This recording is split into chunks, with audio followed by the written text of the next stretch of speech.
Bismillahirrahmanirrahim. Assalamu alaikum class. I welcome you to English grade 6 video lessons. I'm your instructor Zia Hamid. I hope that you're doing well. So as you know that in our video lesson series we are talking about our unit number 2 with the title Someone Who Understands. So now in this video lesson today we will be dealing with the competency of writing. This will be our lecture number 6B and the topic is about narrative writing. Let's explore our students' learning outcome and let's see what we are supposed to do today. So our SLO is write narratives to develop real or imagined experiences or events using effective techniques, descriptive details and clear event sequences. So my dear learners, this is about narrative writing and you know that we write stories in it. Now let's see that we will develop real or imagined experiences. We will be seeing the difference between these two and also we will be seeing that what are those effective techniques through which you can write an effective narrative piece or writing. We will use descriptive details and clear event sequence. So we will also try to see that how the details are written and how the events are sequenced in a correct way. So this was our students learning outcomes breakdown. Now here is a vertical linkage of this SLO with the previous grade that you have already studied. Let's get started with our brainstorming session today, and we have a prompt that what is a story and have you ever written one? My dear learners, you have read and listened to so many different stories till now. Can you tell me that what is a story and have you ever written one or have you ever made one in your mind? Now let's get moving. Let's talk about narrative writing and let's see what is narrative first. So to define narrative, a narrative is a story that describes real or imagined experiences or events. So both real or imagined experiences are explained and are told in a narrative writing style, and it's mostly a story. Let's see. For example, here is a real example of a real experience. It's about a story about your last birthday party. Now we know that it happened in your birthday, so this will hold your real account of your life and about your birthday. Now in the imagined part, you can say a story about a magical adventure in a fantasy world. Now we know that this is imagined and it is fictionalized.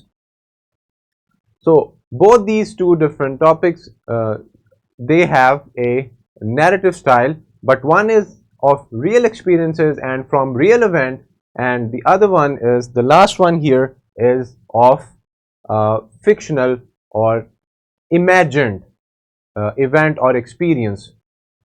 So now let's get moving.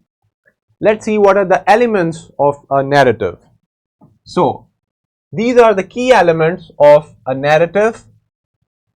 Number one is the setting. The setting is where and when the story takes place. Then we have characters. Characters are people who are in the story. It can be anyone. And then we have our plot. Plot is what happens in the story, and our resolution is how the problem is solved. Now let's see them one by one. Number one, we have the setting, where the story is taking place, what's the background, what is the places look like, and where it also depends on the time of the story. So time, place, the whole environment, the setting, everything is under the setting. So when you're writing something, you have to be very clear about your setting of the story. Is it taking place in this real world or in your imagined world? And if it's taking place in this world, then you can have your you can decide your country or your city or any other place. Your You can also tell the places beforehand, and you can tell us about the setting of the story and also the time. It can be a 1 day story, it can be a 1 night story, or it can take place in 1 week or 1 year or a century. So this is all about your setting. Now the characters are mostly the people in your story. The characters, it can be a good character, a hero, or a villain who is also a bad character. Some supporting characters are also there.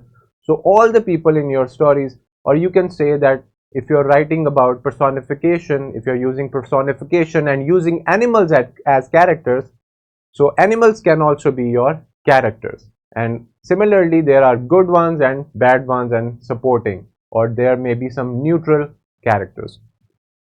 Now let's talk about plot. We know that a story is having a sequence, a beginning, middle, and the end. So the plot is when we tell the story in a sequence. Now let's talk about your resolution. At the beginning, when you're writing something, you tell the reader a problem through which you are writing the story and you are addressing that problem. So at the end, you can tell them that how the problem is resolved that was told at the beginning. So this is your resolution. You resolve your story and conclude it at the end and tell us that how the problem that you created for the story, for the characters is resolved or not, and how it is resolved if it is resolved. Now moving on, let's see what is the base of the narrative.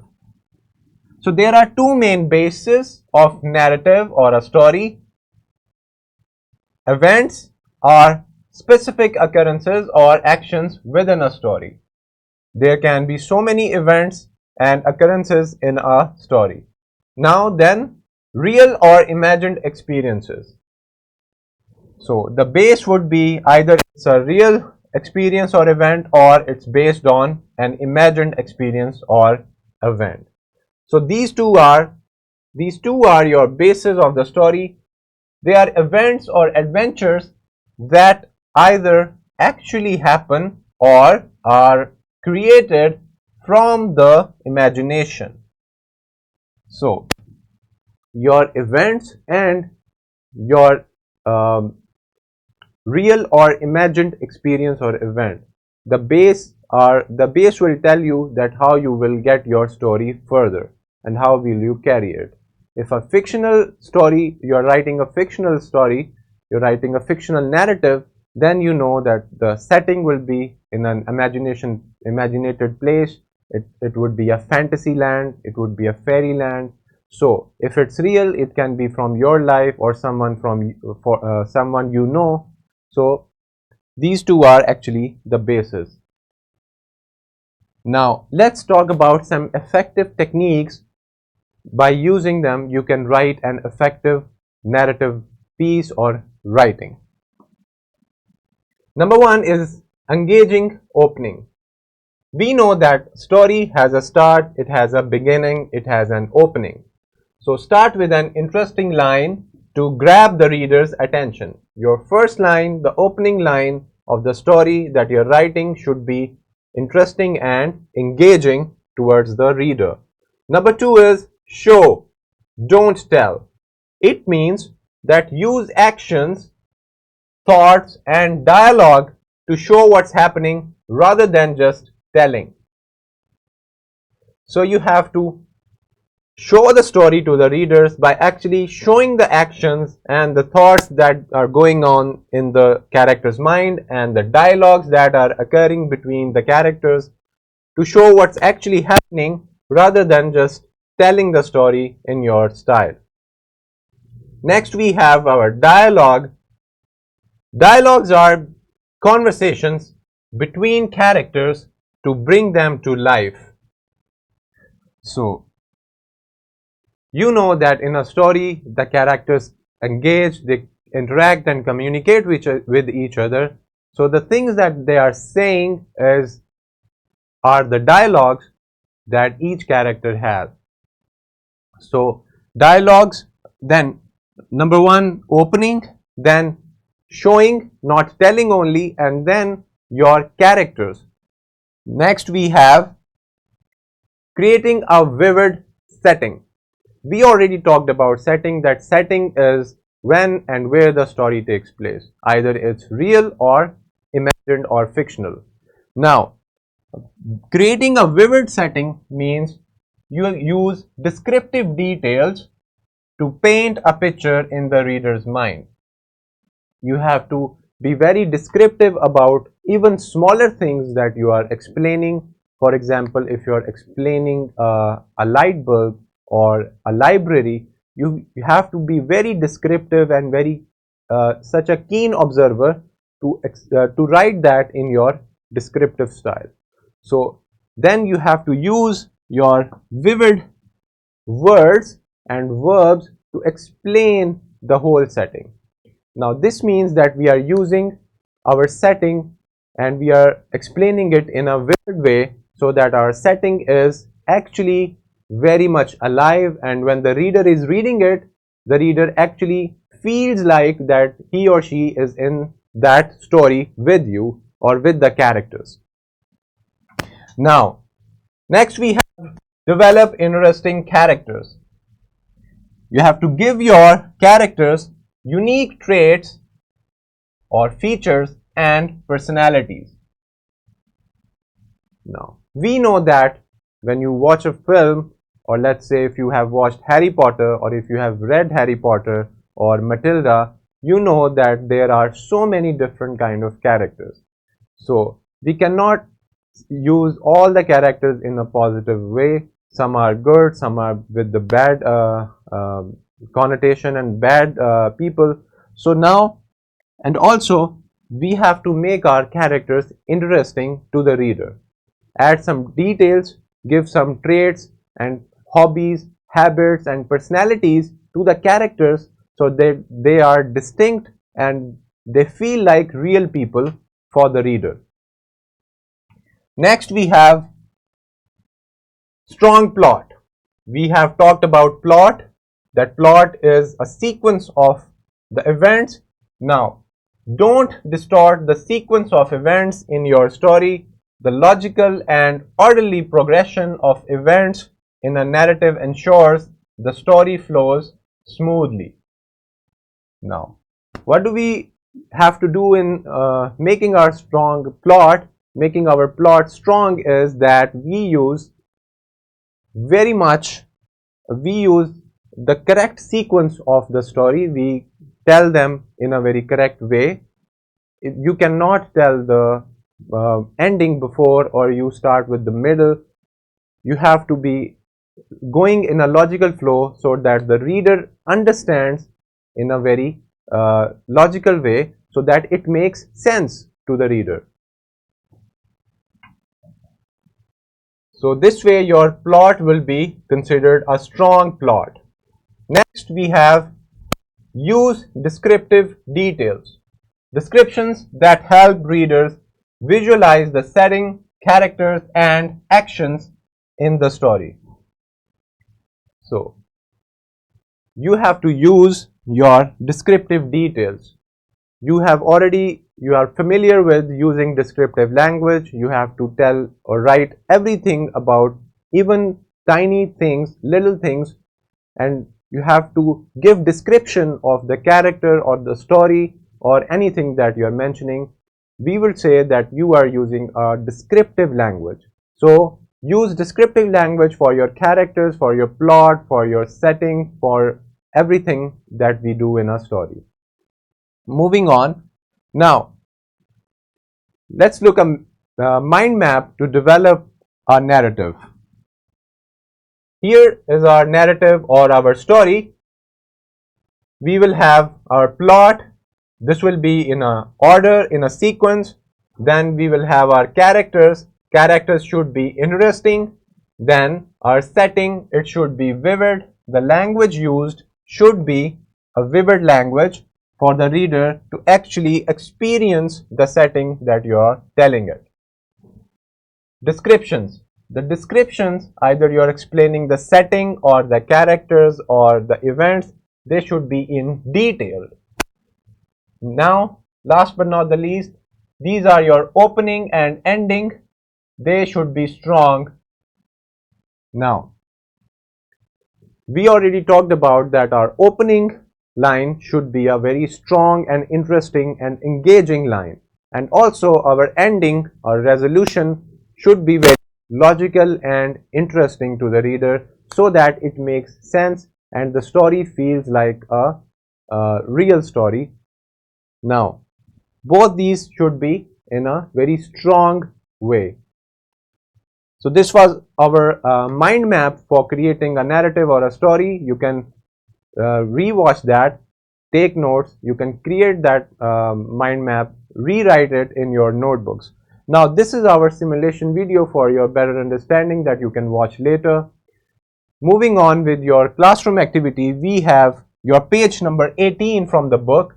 The question is, write a narrative essay about a day in the life of a person with a disability, highlighting the challenges and achievements they experience.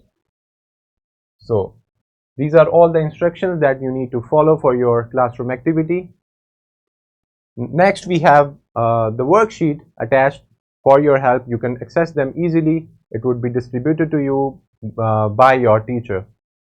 Now, for your homework, this is from page 18. You have a project.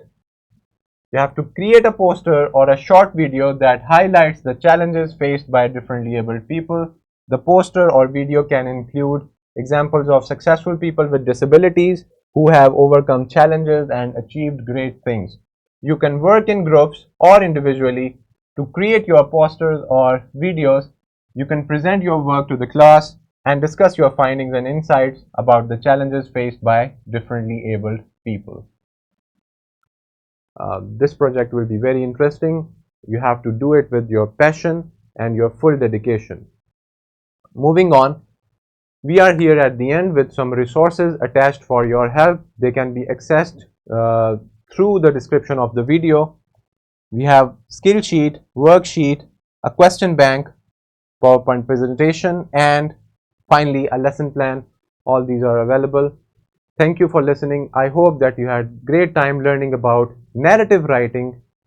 Either it's real or imagined. We also saw that there are different techniques to write an effective narrative, and also there was a mind map to show you that how the whole narrative writing or story writing works. Till the next video lesson, Allah Hafiz.